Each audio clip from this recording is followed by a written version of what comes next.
अस्सलामुअलैकुम। मैं इस चैनल पर Amazon FBA प्राइवेट लेबल और Amazon VA का कोर्स बनाकर बिल्कुल फ्री में आपको Amazon का काम सिखा रहा हूँ। ये वीडियो उसी कोर्स का एक पार्ट है और अगर आप Amazon का कंप्लीट कोर्स देखना चाहते हैं तो फुल कोर्स देखने के लिए आप इस चैनल पर फ्री Amazon कोर्स के नाम से प्लेलिस्ट को विजिट कर सकते हैं या फिर इसी वीडियो की डिस्क्रिप्शन में आपको फ्री Amazon कोर्स की प्लेलिस्ट का लिंक मिल जाएगा, आप उसे भी विजिट कर सकते हैं। इस वीडियो का टॉपिक है benefits to decrease price in cents के सेंट्स के अंदर प्राइस डिक्रीज़ करने का क्या बेनिफिट होता है।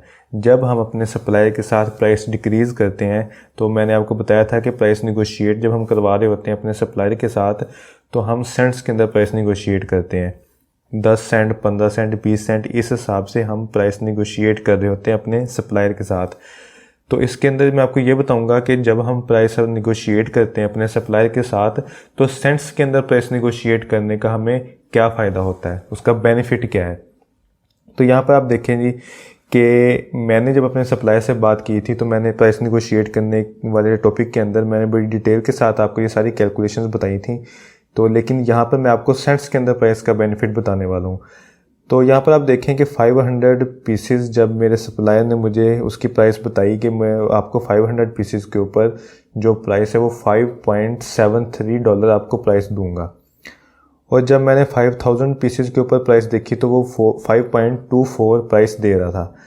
तो यहाँ पर मैंने सोचा कि अगर वो 5000 पीसेस के ऊपर $5.24 की प्राइस दे रहा है तो इसका मतलब है ये है कि प्राइस निगोशिएट यहाँ पर 5.24 से नीचे तक जा सकती है।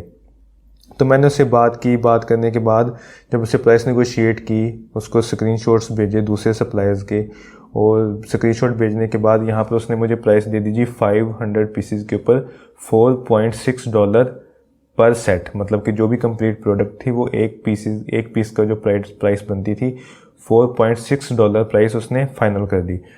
तो यहाँ पर $4.6 उसने प्राइस फाइनल कर दी, लेकिन उसने मज़ीद यहाँ पर कहा जी कि 5000 पीसेस तक मैं आपको $4.5 भी दे सकता हूँ। तो यहाँ पर मैं मज़ीद उससे निगोशिएट किया।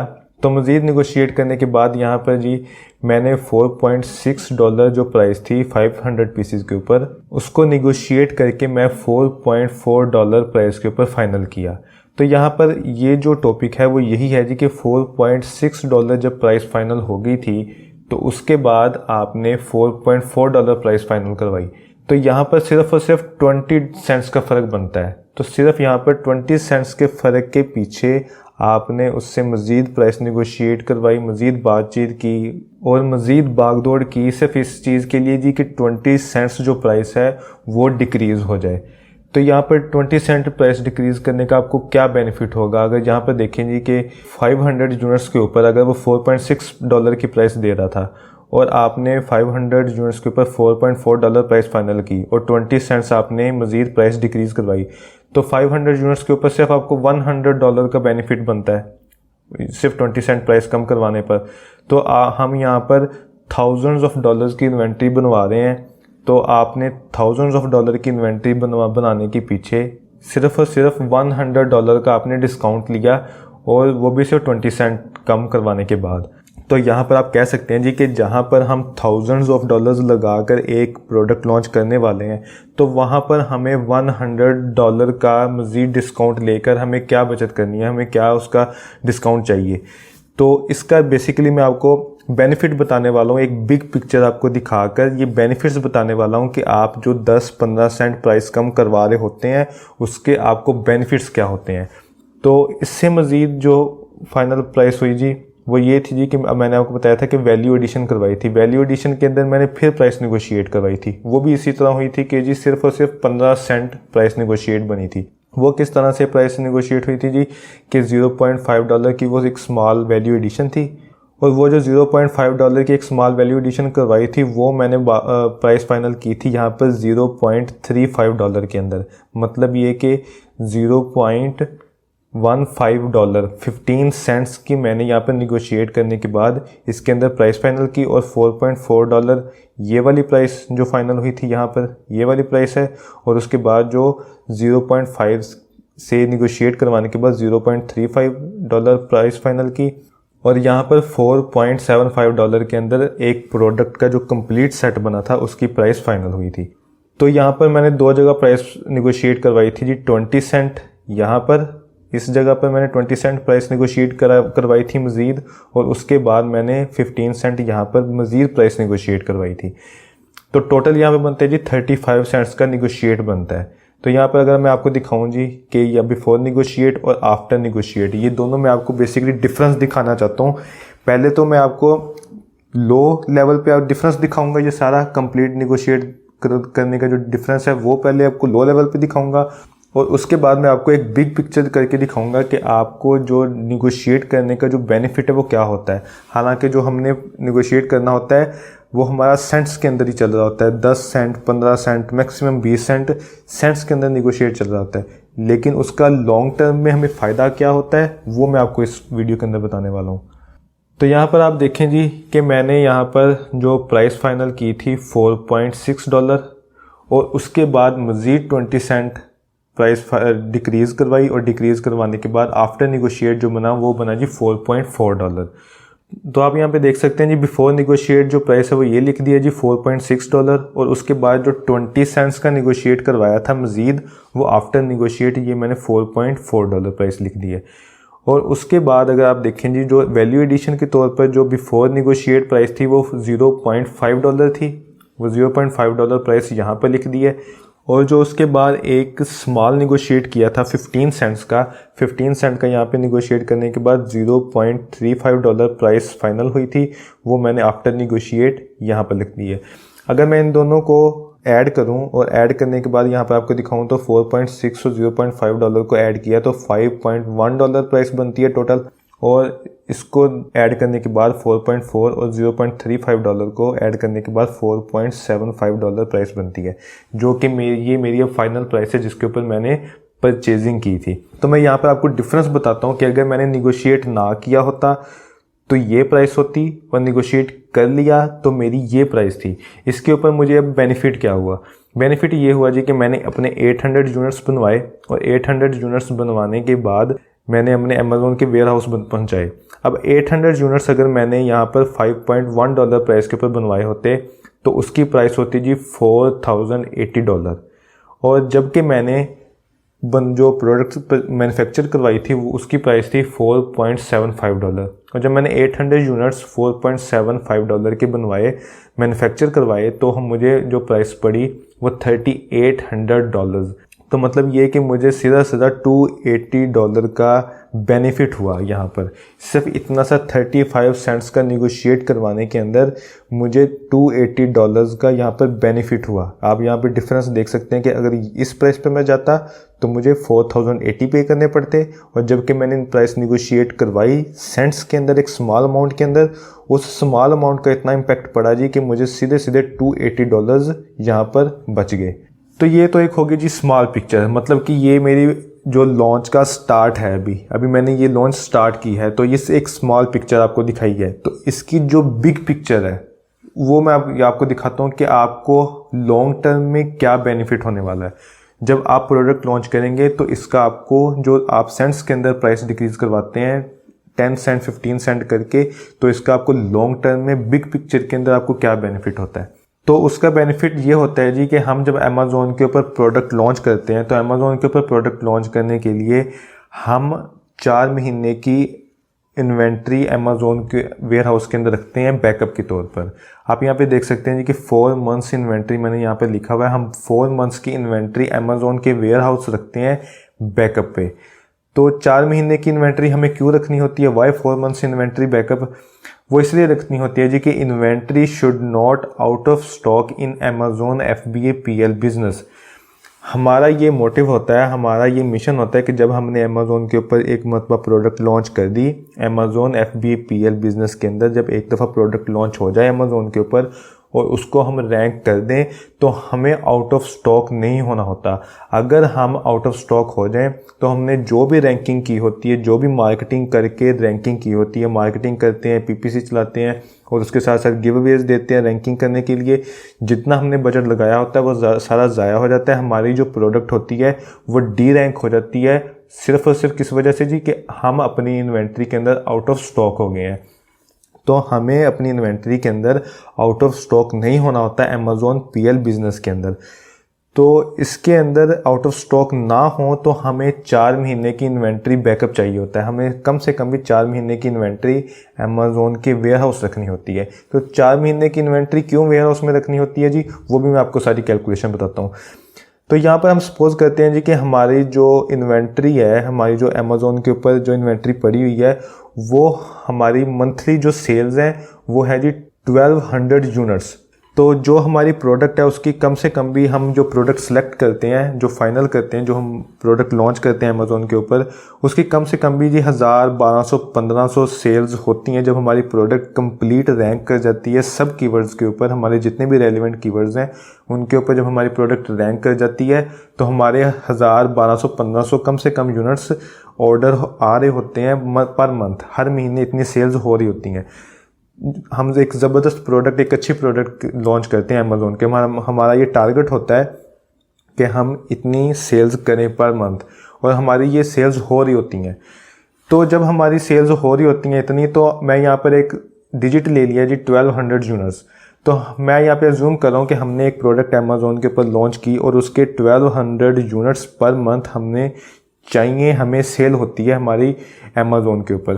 तो हमारा जो पर मंथ जो अमेज़ॉन के वेयर हाउस पड़े होने चाहिए वो 1200 यूनिट्स हैं, ताकि हम अपनी जो पूरा महीना है सेल्स अपनी कर सकें और उसको अपने कस्टमर्स तक पहुंचा सकें। तो हमें 4 महीने की इन्वेंट्री चाहिए। तो 4 महीने की इन्वेंट्री अगर हमें अमेज़ॉन के वेयर हाउस रखनी है तो 1200 यूनिट्स पर मंथ और 4 मंथ्स के साथ मल्टीप्लाई करेंगे तो टोटल इन्वेंट्री बनती है जी 4800 यूनिट्स की। तो 4800 यूनिट्स हमें टोटल चाहिए 4 महीने के लिए अमेज़ॉन के वेयर हाउस के अंदर, ताकि 4 महीने हमारी सेल्स आती रहें और हम उसको पिक पैक शिप अमेज़ॉन उस हमारे बिहाफ पे करता रहे और हमारे कस्टमर्स तक हमारी प्रोडक्ट पहुंचती रहे। तो 4 महीने की इन्वेंट्री क्यों चाहिए वो मैं आपको बताता हूँ। अगर हम यहाँ पर 4800 यूनिट्स मैन्युफैक्चर करवाते हैं और अमेज़ॉन के वेयर हाउस पहुँचाते हैं, तो ज़ाहिर बात है इस 4800 यूनिट्स को मैन्युफैक्चर करने में भी तकरीबन टाइम लगता है, तकरीबन कोई 1 महीना लगेगा। हमारा जो सप्लायर है, हम उस अपने सप्लायर को कहते हैं जी कि हमें 4800 यूनिट्स चाहिए। वो हमारा सप्लायर उसकी प्रोडक्शन करवाता है। प्रोडक्शन करवाने के बाद हम उसकी इंस्पेक्शन करवाते हैं और इंस्पेक्शन उसकी पास होती है। पास होने के बाद इस सारे सिनेरियो के अंदर प्रोडक्शन करवाने में, इंस्पेक्शन करवाने में, इंस्पेक्शन रिपोर्ट आने में 1 दिन लगता है। रिपोर्ट आई, फाइनल हुआ, सारी चीज़ें क्लियर हुई और उसको तकरीबन जी 1 महीना लग गया। ये नॉर्मल है, 1 महीना तो आपका आराम से लग जाता है। इतनी बड़ी इन्वेंट्री को मैन्युफैक्चर जब आप करवाते हैं तो 1 महीना आपको चाहिए होता है। तो यहाँ पर हम एज्यूम करते हैं जी 1 महीना हमारा जी प्रोडक्शन और इंस्पेक्शन इसी सारे सिनेरियो के अंदर गुजर गया। 1 महीने के बाद अब हमने जी 1 महीना हमारा कंप्लीट हुआ। 1 महीने के बाद हमने अपनी इन्वेंट्री की करवानी है जी शिपमेंट। अब हम अपने शिपिंग एजेंट को कहते हैं जी हमारी इन्वेंट्री चाइना से उठाओ और अमेज़ॉन की वेयर हाउस पहुँचा दो। तो जब हमारा शिपिंग एजेंट हम इन्वेंट्री को चाइना से उठा के अमेज़ॉन के वेयर हाउस पहुँचाता है तो वो बाय सी तकरीबन 50 से 60 दिन लगते हैं अमेज़ॉन के वेयर हाउस प्रोडक्ट पहुंचने में। आपका शिपिंग एजेंट आपकी इन्वेंट्री को चाइना से उठाएगा, बाय सी यूएसए पहुंचाएगा और यूएसए पहुंचाने के बाद आपकी इन्वेंट्री की कस्टम क्लियरेंस होगी, वो भी आपका शिपिंग एजेंट करवा रहा होगा। और कस्टम क्लियरेंस करवाने के बाद वो वहाँ से कुरियर करवाएगा आपके अमेज़ॉन के वेयर हाउस। अमेज़ॉन के वेयर हाउस पहुँचेगी और अमेज़ॉन के वेयर हाउस पहुँचने के बाद अमेज़ॉन ने आपकी इन्वेंट्री की प्लेसमेंट करनी है और प्लेसमेंट करने में भी टाइम चाहिए होता है। तो ये सारे सिनेरियो में तकरीबन कोई आप यहाँ पे देख लीजिए कि 1 महीना यहाँ पर लग गया प्रोडक्शन इंस्पेक्शन होते हुए और शिपमेंट होते हुए तकरीबन 2 महीने लग गए। 60 दिन 2 महीने बनते हैं तो 3 महीने तो यहाँ पर गुजर गए। और उसके बाद हमने मिनिमम 1 मंथ बैकअप इन्वेंट्री, 1 महीना हमने एक्स्ट्रा रखना होता है सिर्फ बैकअप के तौर पे, ताकि अगर किसी सूरत में फॉर एग्जांपल अगर प्रोडक्शन हो रही है तो हो सकता है कि प्रोडक्शन कोई 10-12 दिन लेट हो जाए और उसके साथ साथ अगर शिपिंग एजेंट ने शिपमेंट करवाई है, शिपमेंट भेजी है हमारी अमेज़ॉन के वेयर हाउस तक, तो हो सकता है वो 10, 12, 15 दिन किसी भी वजह से लेट हो जाए या 20 दिन लेट हो जाए। तो हमने बैकअप के तौर पर 1 महीना एक्स्ट्रा रखना होता है ताकि अगर कोई मसला मसाइल बीच में बन भी जाए तो हमें परेशानी ना हो। हमें पता हो कि हमारा कोई ना कोई बैकअप अमेज़ॉन के वेयर हाउस पड़ा हुआ है और हम आउट ऑफ स्टॉक नहीं होंगे। तो इस वजह से हम 4 महीने की इन्वेंट्री अमेज़ॉन के वेयर हाउस रखते हैं। Minimum 4 months inventory backup in Amazon warehouse. तो ये है जी सारा सिनेरियो कि हम 4 महीने की कम से कम मैंने आपको बताया जी कि 4 महीने की कम से कम हम इन्वेंट्री अमेज़ोन के वेयर हाउस रखते हैं। और जब हमारी एक प्रोडक्ट अच्छे तरीके से लॉन्च हो जाती है, कंप्लीट हो जाती है, तो हम तकरीबन इसको 5 से 6 महीने तक भी ले जाते हैं, ताकि हमारा जो बैकअप है, जो यहाँ पर मैंने आपको मिनिमम 1 मंथ बैकअप बताया है, तो ये कम से कम भी तकरीबन 2 से 2.5 महीने का बैकअप रहे हमारे पास।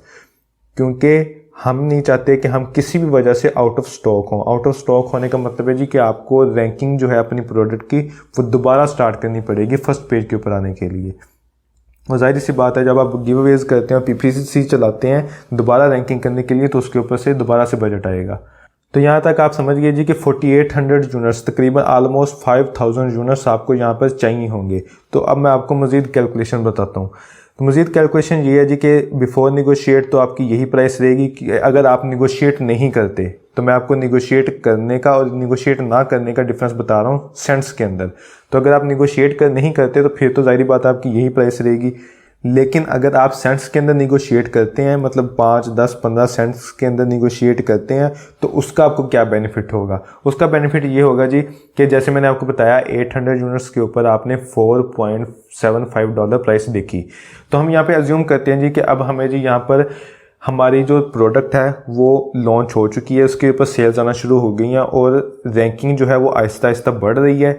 और रैंकिंग जैसे जैसे बढ़ रही है तो हमारी सेल्स इंक्रीज़ हो रही हैं, और सेल्स इंक्रीज़ हो रही हैं तो हमें अब नंबर ऑफ़ यूनिट्स भी इंक्रीज़ करने पड़ेंगे अमेज़ोन के वेयर हाउस रखने के लिए। तो हम यहाँ पे देखते हैं जी कि हम कहते हैं कि अब हमें जी 800 यूनिट्स के अंदर हमारा गुजारा नहीं है, अब हमें 1500 यूनिट्स चाहिए अमेज़ोन के वेयर हाउस रखने के लिए। तो हम अपने सप्लायर के पास जाते हैं, उससे बात करते हैं जी कि देखो पिछली मरतबा मैंने 800 यूनिट्स बनवाए थे, तो ये प्राइस दी थी आपने 4.75, अभी मुझे 1500 यूनिट्स चाहिए, डबल यूनिट्स चाहिए, तो मुझे प्राइस बताओ कि क्या दोगे, मज़ीद डिक्रीज़ करो। तो वो आपसे बात करेगा, आपकी बात शुरू होगी, करते कराते आपने जी 15 सेंट का मज़ीद निगोशिएट करवा लिया, सिर्फ इस बात पे जी कि अब नंबर ऑफ़ यूनिट्स डबल हो चुके हैं, ऑलमोस्ट डबल हैं। 800 थे पहले, अब 1500 हो चुके हैं। 700 यूनिट्स आपने इंक्रीज़ किए और साथ ही आपने 15 सेंट मज़ीद प्राइस डिक्रीज़ करवा ली। तो आपने डिक्रीज़ करवाई और बातचीत की, और बातचीत करने के बाद अपनी इन्वेंट्री बनवा के भेज दी अमेज़ोन के वेयर हाउस, और आपकी फिर से रैंकिंग होती जा रही है और नंबर ऑफ़ यूनिट्स इंक्रीज़ होते जा रहे हैं। और नेक्स्ट जो आपने शिपमेंट बनवाई जी, अब आप कहते हैं जी कि मुझे अब नंबर ऑफ़ यूनिट्स मज़ीद इंक्रीज़ करने हैं। तो नेक्स्ट जो शिपमेंट आपने बनवाई वो आपने प्रोडक्शन जो करवाई वो 2500 यूनिट्स बनवाए, लेकिन अभी आप देखें कि 1500 यूनिट से फिर आपके 1000 यूनिट्स इंक्रीज़ हुए। तो यूनिट्स इंक्रीज़ हुए तो आपने प्राइस मज़ीद डिक्रीज़ करवानी है। तो जब आपने अपने सप्लायर से बात की, बात करने के बाद आपके सप्लायर ने देखा जी कि 1000 यूनिट्स इंक्रीज़ हो गए हैं, तो उसने जी मज़ीद 10 सेंट्स मज़ीद प्राइस कम कर दी। तो 10 सेंट्स यहाँ पे प्राइस कम की उसने, और इसी तरह से चलता रहा जी, हमने 5000 यूनिट्स तक यहाँ पे पहुँचना है।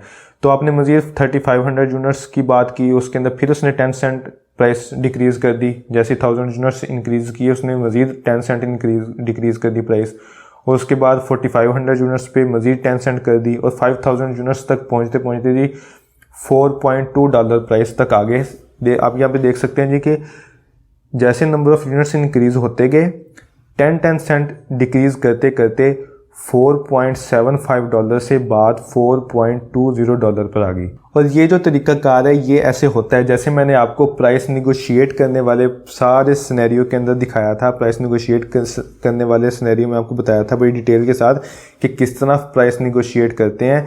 तो उसी तरह से जैसे जैसे हम नंबर ऑफ़ यूनिट्स इंक्रीज़ करते हैं तो मज़ीद सेंट्स के अंदर प्राइस डिक्रीज़ होना शुरू हो जाती है। आपका सप्लायर ये प्राइस डिक्रीज़ करता है और आपने करवानी है। तो इस वीडियो का टॉपिक ही ये है कि अगर आप प्राइस निगोशिएट नहीं करवाते और अगर प्राइस निगोशिएट करवाते हैं तो इन दोनों में आपको डिफरेंस क्या मिलेगा। तो यहाँ पर जी प्राइस का जो डिफरेंस है वो बताने से पहले मैं आपको 2 इम्पोर्टेंट टिप्स देना चाहता हूँ, 2 इम्पोर्टेंट टिप्स फॉर यू। तो वो 2 इम्पोर्टेंट टिप्स क्या हैं? पहली टिप ये है कि always increase number of units gradually. इसका क्या मतलब है? अगर आप जी यहाँ पर 800 यूनिट्स आपने बनवाए हैं तो आपने अगर नंबर ऑफ़ यूनिट्स इंक्रीज़ करने तो वो आपने ग्रेजुअली इंक्रीज़ करने। ग्रेजुअली मतलब कि आहिस्ता आहिस्ता आपने इंक्रीज़ करने हैं। लेट्स सपोज आपने जी जो पहली इन्वेंट्री भेजी थी वो भेजी 800 यूनिट्स की, लेकिन जब आपने 800 यूनिट्स की इन्वेंट्री भेजी और प्रोडक्ट लॉन्च कर दी और लॉन्च करने के बाद आपने गिव अवेज भी किए, पीपीसी भी की और आपकी एक बड़ी अच्छी और ज़बरदस्त लॉन्च रही, और ज़बरदस्त लॉन्च होने के बाद आप कहते हैं जी कि अब जो नेक्स्ट इन्वेंट्री मुझे चाहिए वो मुझे तकरीबन कोई 3500 यूनिट्स की इन्वेंट्री चाहिए। अब मुझे कोई 1500 या 2500 यूनिट्स नहीं बल्कि मुझे 3500 यूनिट्स चाहिए कि मेरी प्रोडक्ट की जो सेल्स हैं वो इतनी ज़्यादा है कि मैं अगर तकरीबन कोई 3500 या 4000 यूनिट्स बनवा के भेजूँ तभी मेरा एक बैकअप प्लान पूरा बनता है, उससे कम में मेरा फ़ायदा नहीं है। फॉर एग्ज़ाम्पल फर्स्ट टाइम आपने 800 यूनिट्स बनवा के भेज दिए और अब आप चाहते हैं जी कि आपकी जो इन्वेंट्री है वो 3500 यूनिट्स की बने तो आपने सप्लायर को सीधा जाके ये नहीं कह देना कि मैंने पिछली मतलब आपसे 3500 यूनिट्स बनवाए थे और $4.75 थी और अब मैं 3500 यूनिट्स बनवाना चाहता हूँ आपसे, तो अब मुझे इन प्राइस डिक्रीज़ कर दें। आपने क्या करना है, आपने आहिस्ता आहिस्ता ग्रेजुअली इंक्रीज़ करने हैं अपने नंबर ऑफ़ यूनिट्स। आप उसको बोलें जी कि 800 यूनिट्स के ऊपर आपने मुझे लास्ट टाइम ये प्राइस दी थी, अब मैं चाहता हूँ कि मैंने 1500 यूनिट्स बनवाने हैं तो मुझे प्राइस थोड़ी कम करके दें। तो वो आपको 1500 यूनिट्स के ऊपर एक प्राइस देगा। तो लेट्स सपोज उसने जी $4.6 आपको प्राइस दे दी 1500 यूनिट्स के ऊपर। आप कहें ठीक है जी, मैं आपको बताता हूँ अपने बॉस से बात करके, मैं अपने बॉस को ये इन्फॉर्म कर दूँ प्राइस, फिर मैं आपको बताता हूँ। आपने उस दिन कोई बात नहीं करनी, नेक्स्ट डे आपने दोबारा से बात करनी और आपने कहना जी मैंने अपने बॉस से बात की, और बॉस से बात करने के बाद तो मेरा बॉस ये कह रहा है जी कि आप ऐसे करें कि 2000 यूनिट्स के ऊपर मुझे बताएं कि क्या प्राइस देंगे आप। तो वो 2000 यूनिट्स के ऊपर आपको मज़ीद प्राइस कम करके बताएगा। हो सकता है वो आपके जी 2000 यूनिट्स के ऊपर भी आपको $4.6 ही प्राइस मिलेगी। तो आपने इस बात पे अड़ जाना है। आपको जब तक आपका सप्लायर 2000 यूनिट्स के ऊपर प्राइस कम ना करे, बेशक 5 सेंट ही क्यों ना कम करे, जब तक वो प्राइस कम नहीं करता तब तक आपने मज़ीद नेक्स्ट नंबर ऑफ़ यूनिट पे नहीं जाना। आपने हर नंबर ऑफ़ यूनिट पर प्राइस कम करवानी है, बेशक 5 सेंट करवाएं, 10 सेंट करवाएं, 15 सेंट करवाएं, जितनी भी करवाएं। आपने हर नंबर ऑफ़ यूनिट पे जिस तरह ही आप अपने नंबर ऑफ़ यूनिट्स इंक्रीज़ करेंगे, आपने उसके ऊपर कुछ ना कुछ सेंट्स के अंदर प्राइस डिक्रीज़ लाजमी करवानी है। तो 2000 यूनिट्स के ऊपर वो आपको एक प्राइस देगा। उसके बाद आप कहें जी मैं 2500 यूनिट्स के ऊपर मुझे प्राइस बताएं।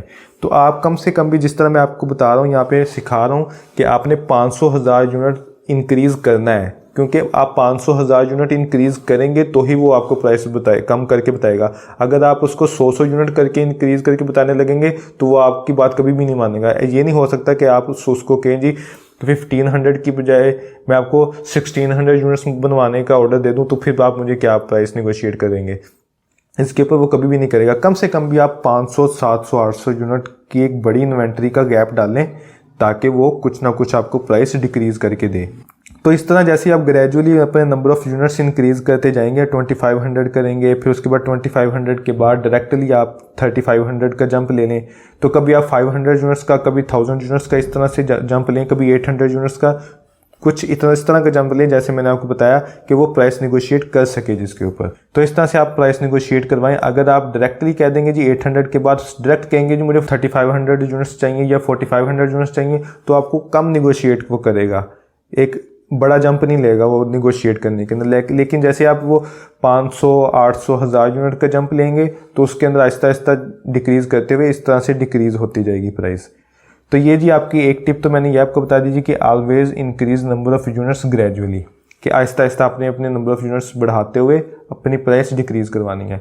तो सेकंड टिप क्या है जी, सेकंड टिप ये है कि जी if you need $4.2 price then negotiate for $4। इसका मतलब क्या है कि अगर आप चाहते हैं कि आपका सप्लायर आपको $4.2 प्राइस दे तो आप उसको $4 के ऊपर निगोशिएट करने पर राज़ी करने की कोशिश करें ताकि वो आपको 4.1 या $4.2 तक आपको प्राइस दे दे। इसकी मैं आपको यहाँ पर एक प्रैक्टिकल एग्जांपल दिखाता हूँ। प्रैक्टिकल एग्जांपल ये है जी कि मेरा जो सप्लायर था उससे मैंने बातचीत शुरू की और बातचीत शुरू करने के बाद उसने मुझे 500 यूनिट्स के ऊपर $4.6 की प्राइस दी और साथ ही उसने बोला कि मैं आपको 1000 पीसेस के ऊपर 4.56 की प्राइस दे सकता हूँ और 5000 पीसेस के ऊपर $4.5 की प्राइस दे सकता हूँ। तो यहाँ पर मैंने सोचा कि 5000 पीसेस के ऊपर भी वो $4.5 प्राइस दे रहा है, तो इसका मतलब ये है कि ये $4.5 प्राइस तक आ सकता है। अगर $4.5 प्राइस वो यहाँ पर दे रहा है तो हो सकता है 4.3 $4.4 प्राइस के अंदर ये मान जाए। तो यहीं पर मैंने इसको बोला कि ऐसे करो कि मुझे $4.4 प्राइस चाहिए। तो मैंने इसको डायरेक्टली ये नहीं बोला कि मुझे $4.4 प्राइस चाहिए या $4.3 प्राइस चाहिए। मैंने इसको बोला कि मेरा बॉस जो चाहता है, मेरा बॉस चाहता है जी कि $4.2 प्राइस हो। आप यहाँ पे पढ़ सकते हैं जी कि if you confirm $4.4 then I talk to my boss on this price. He want मतलब कि मेरा बॉस चाहता है, ये मैं मैसेज कर रहा हूँ अपने सप्लायर को, he want $4.2 but I convince him on $4.4। तो यहाँ पर मैं अपने सप्लायर से कह रहा हूँ कि मेरा बॉस जो चाहता है वो $4.4 प्राइस चाहता है। आप यहाँ पे देखें कि वो 500 यूनिट के ऊपर जो सप्लायर है $4.6 प्राइस दे रहा है और मैं क्या कह रहा हूँ जी $4.4। मैं कह रहा हूँ कि मेरा बॉस $4.2 प्राइस चाहता है, $4.2 के ऊपर 1 सेंट देने को तैयार नहीं है मेरा बॉस। तो आप कह रहे हैं जी कि $4.6 की प्राइस मिलेगी। तो मैंने उसे बोला कि ऐसे करो कि कुछ निगोशिएट आप करो, कुछ कंप्रोमाइज़ आप करो और कुछ कंप्रोमाइज़ मैं करवाने की कोशिश करता हूँ अपने बॉस से। तो आप मुझे कोई ऐसी प्राइस कम करके दो ताकि मैं अपने बॉस से बात करूँ और मैं अपने बॉस को भी कन्विंस कर सकूँ कि हम भी कंप्रोमाइज़ कर लेते हैं। तो उसने जो 4.6 के ऊपर से प्राइस निगोशिएट की और निगोशिएट करके $4.4 पे मुझे डिस्काउंट करने के बाद प्राइस दे दी, 20 सेंट डिस्काउंट किया। तो यहाँ पर आप देखें कि मैंने उसे $4.2 प्राइस बोली थी और 4.2 के बाद उसने $4.4 के ऊपर बात फाइनल कर दी। अगर मैं उसे 4.4 ही बोलता, हालांकि मुझे 4.4 अगर चाहिए थी और मैं 4.4 उसे बोली होती तो हो सकता था कि वो 4.4 मुझे ना देता, 4.5 दे देता। तो यहाँ पर जबकि मैंने उसे बोला था कि 4.2 दो, तो उसने डिस्काउंट कुछ इस तरह का किया कि उसने 4.6 से $4.4 प्राइस की। तो मैंने भी अगले दिन नेक्स्ट डे मैंने बोला जी कि ठीक है, हमने भी कंप्रोमाइज़ किया आपके साथ, आपने 4.6 से 4.4 पे आ गए, हम 4.2 से 4.4 पे आ जाते हैं और बात हमारी यहाँ पर जो प्राइस थी वो डन होगी। तो इस बात का मतलब यही है कि अगर आप $4.2 प्राइस लेना चाहते हैं तो उससे थोड़ा कम के ऊपर निगोशिएट करें। अगर आप $4.2 प्राइस लेना चाहते हैं तो $4 के ऊपर निगोशिएट करना स्टार्ट करें ताकि आपकी बात $4.1 या 4.15 $4.2 तक आपकी बात जो है वो फाइनल हो जाए। तो ये जी 2 टिप्स थी जो मैंने आपको यहाँ पर देनी थी, वो 2 टिप्स मैंने आपको यहाँ पर दे दी। अब मैं आपको कैलकुलेशन बताता हूँ जी कि डिफरेंस क्या है।